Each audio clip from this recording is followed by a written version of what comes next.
linda e amada do meu coração, Quinha por aqui na área, a sua professora de Química direto dos estúdios Quinha de gravação, e eu quero ver vocês com muita alegria.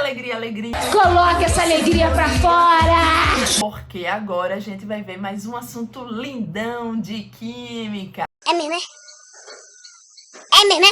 Assim, nós vamos estudar, sabe o que agora? As partículas subatômicas e as semelhanças atômicas. Então, fica comigo que depois da vinheta a gente começa o assunto. Roda a vinheta!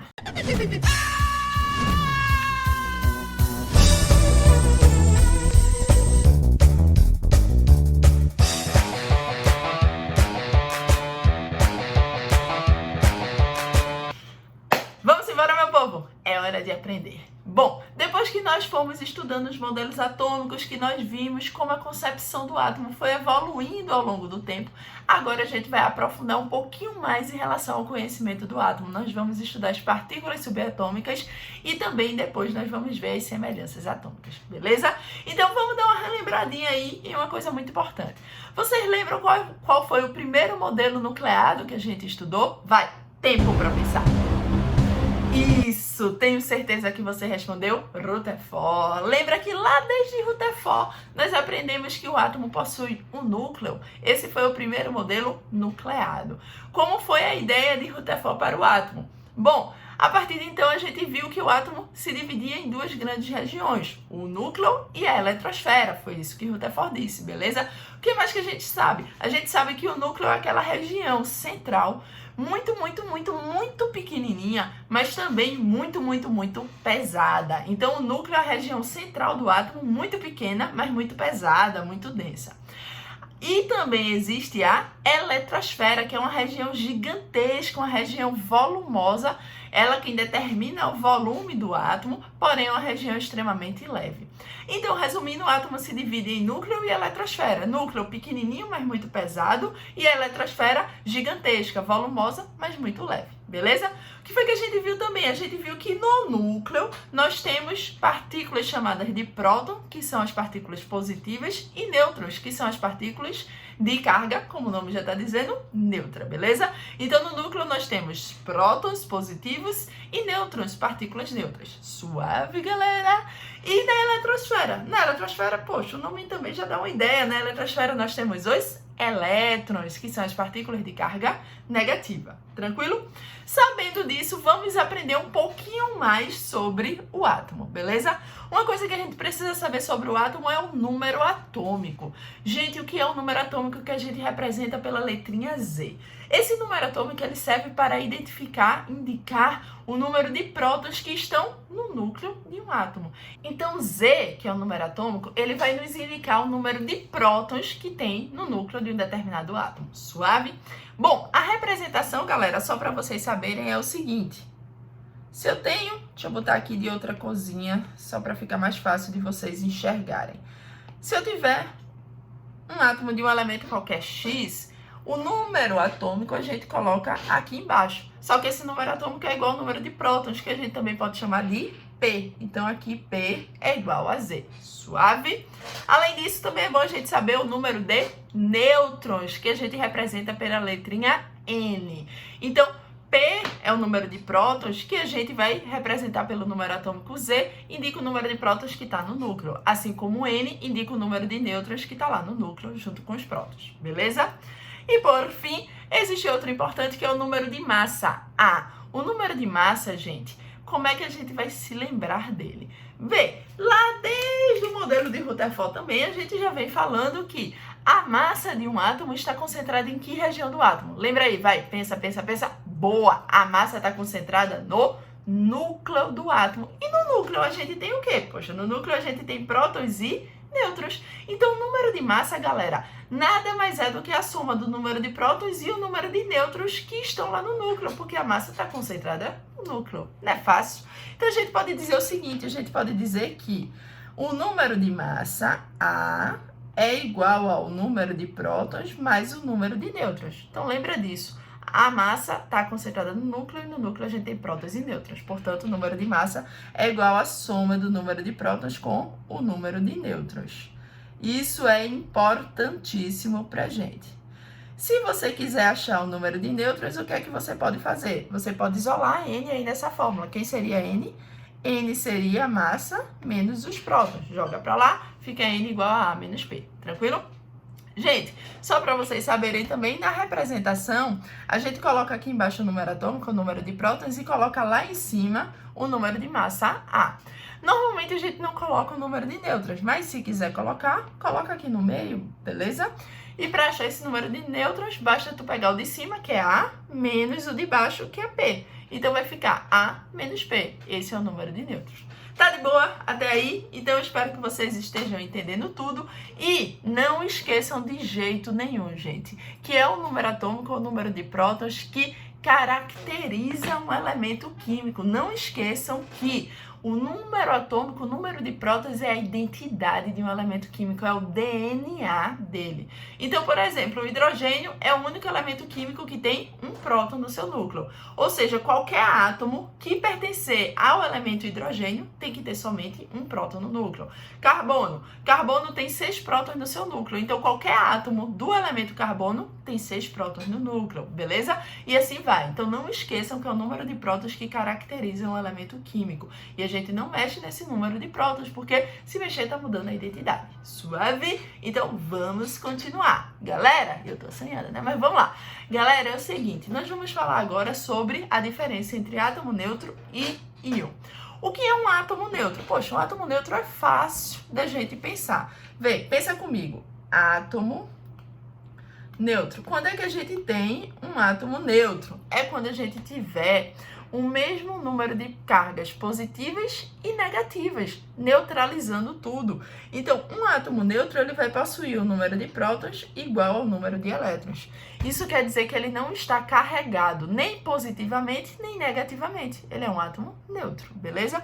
Então, saca, por exemplo, se eu escrevesse aqui um átomo neutro do elemento sódio, esse 11 aí embaixo indica o quê? Indica o número atômico. E o número atômico é a mesma coisa que o número de prótons. Então, aqui ele tem 11 prótons. Se ele tiver neutro, e como é que a gente sabe que ele está neutro? Se ele não tivesse neutro, teria alguma carguinha escrita aí em cima dele. Mais 1, mais 2 e assim vai. Quando a gente não tá, quando tem alguma espécie que não está neutra, lá em cima tem alguma carga. Aí não tem nada, então ele está neutro.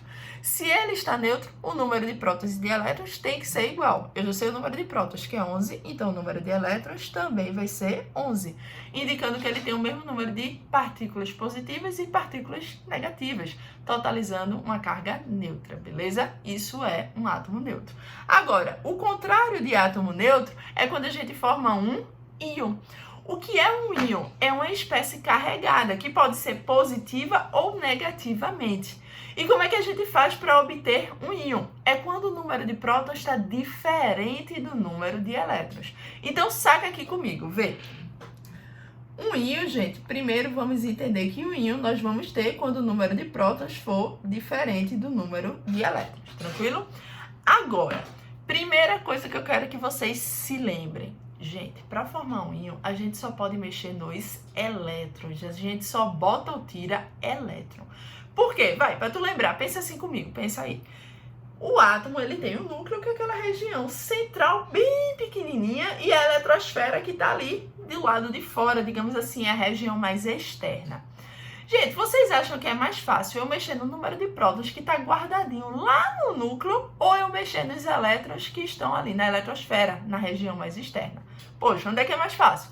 Na eletrosfera, né, que está mais externa. Os prótons estão guardadinhos no núcleo e a gente não vai mexer neles. Então, para fazer um íon, a gente só pode mexer nos elétrons. A gente bota ou tira elétron e nada de mexer nos prótons, beleza? Gente, a única parte da química que mexe lá no núcleo é o que a gente chama de química nuclear. É a radioatividade. Isso a gente só vai estudar bem depois, tá? Então, por enquanto, tira essa ideia da cabeça e pensa que para formar um íon a gente só mexe na eletrosfera. É tudo a nível de eletrosfera, na região mais externa, beleza? Gente, nós podemos, eu até botei isso aqui para vocês não esquecerem, tá? Lembrem que o íon é formado quando um átomo neutro ganha ou perde elétrons. A gente não mexe nos prótons. Bom, para ter um íon a gente tem que ter próton diferente de elétron, só que esse íon ele pode ser carregado positiva ou negativamente. Então vamos fazer o seguinte, deixa eu só botar isso aqui mais para baixo. Eu vou ter um íon quando eu tiver o número de prótons diferente do número de elétrons, certo? E esse íon, ele pode ser carregado positivamente ou negativamente. Então, eu posso ter um íon positivo ou um íon negativo. Quando é que a gente vai ter um íon positivo? Gente, o íon positivo é o que a gente chama de cátion. Então, guarda aí o nome, tá? Íon positivo é o cátion. E íon negativo é o nosso ânion.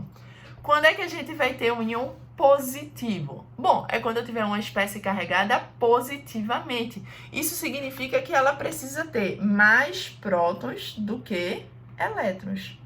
Então, para uma espécie estar carregada positivamente, eu tenho que ter um excesso de cargas positivas, ou seja, eu tenho que ter mais prótons do que elétrons.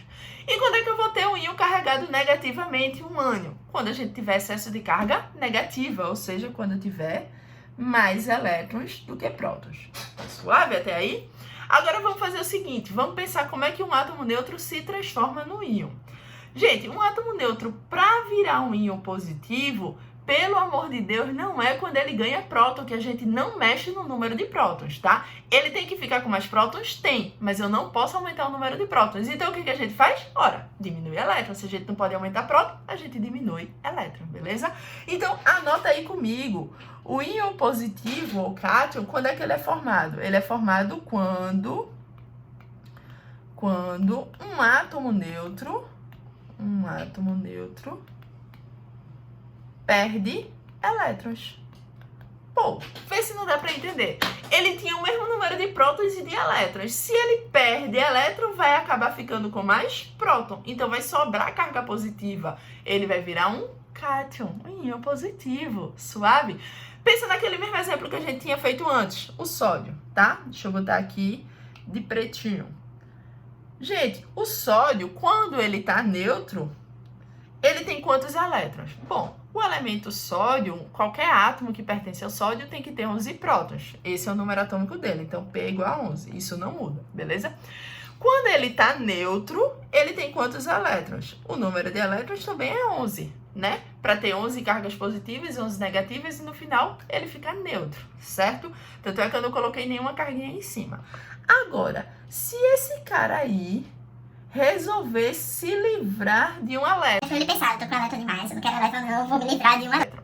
Se ele se livrar de um elétron, ele vai continuar tendo 11 prótons, a gente não mexeu nos prótons, e ele passou a ter quantos elétrons? 10 elétrons. O que foi que aconteceu com ele? Ele agora tem um próton a mais do que elétron. Logo, ele não é mais um átomo neutro. Logo, ele está carregado positivamente. Nesse caso, mais um, porque ele tem um próton a mais do que elétron. Ele virou um cátion de carga mais um. Deu para entender isso? Então, esse mais um significa que ele perdeu um elétron e agora ficou com um próton a mais do que elétron. Suave? Bom, outro exemplo aqui, só para vocês entenderem a gente passar dessa fase. Pensa no magnésio, um átomo de magnésio neutro. Gente, o número atômico do magnésio é 12, significa que ele tem 12 prótons, certo? Se ele está neutro, ele também tem 12 elétrons, tem que ter o mesmo número de partículas positivas e negativas, não é isso? Aí ele está neutro. Agora, esse magnésio resolve doar, se livrar. Ah, eu não quero não quero 2 elétrons, ele vai dar 2 elétrons.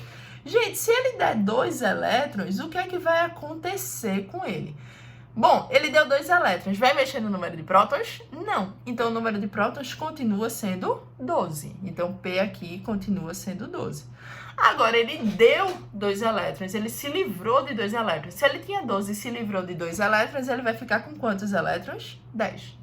Repara que agora ele tem 12 prótons e 10 elétrons. Então, ele tem 2 cargas positivas a mais do que as negativas. Logo, ele está carregado com uma carga de mais 2. Significa que ele tem um excesso de 2 prótons em relação aos elétrons. Deu para entender?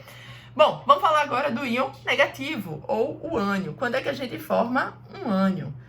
Vou botar aqui mais para baixo. Quando um átomo neutro...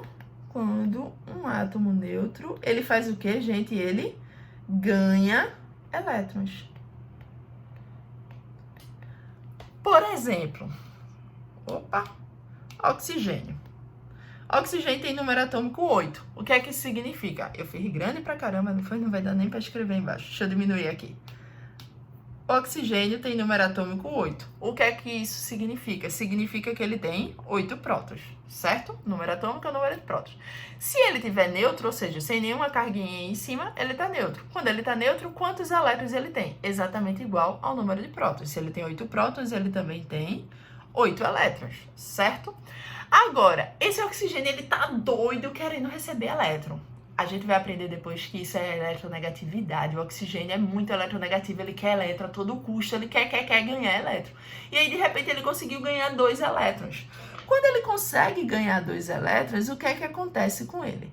Galera, eu mexi no número de prótons? Não, ele ganhou foi elétron. Próton continuou a mesma coisa lá no núcleo, então ele continuou com 8 prótons. Agora ele ganhou 2 elétrons. Poxa, ele já tinha 8 elétrons quando estava neutro. Se ele ganha 2 elétrons, ele passa a ficar com 10 elétrons. Ou seja, ele agora tem 2 cargas negativas a mais. Logo, a carga dele vai ser menos 2. Então, gente, nós vamos ter uma carga positiva quando alguém perde elétron e uma carga negativa quando alguém ganha elétron, beleza? Carga positiva é o cátion, carga negativa é o ânion. Eu espero que vocês estejam entendendo tudo. Eu vou dar uma quebradinha para o vídeo não ficar muito grande e no próximo vídeo a gente continua e fala das semelhanças atômicas, tá bom? Até daqui a pouco, tchau!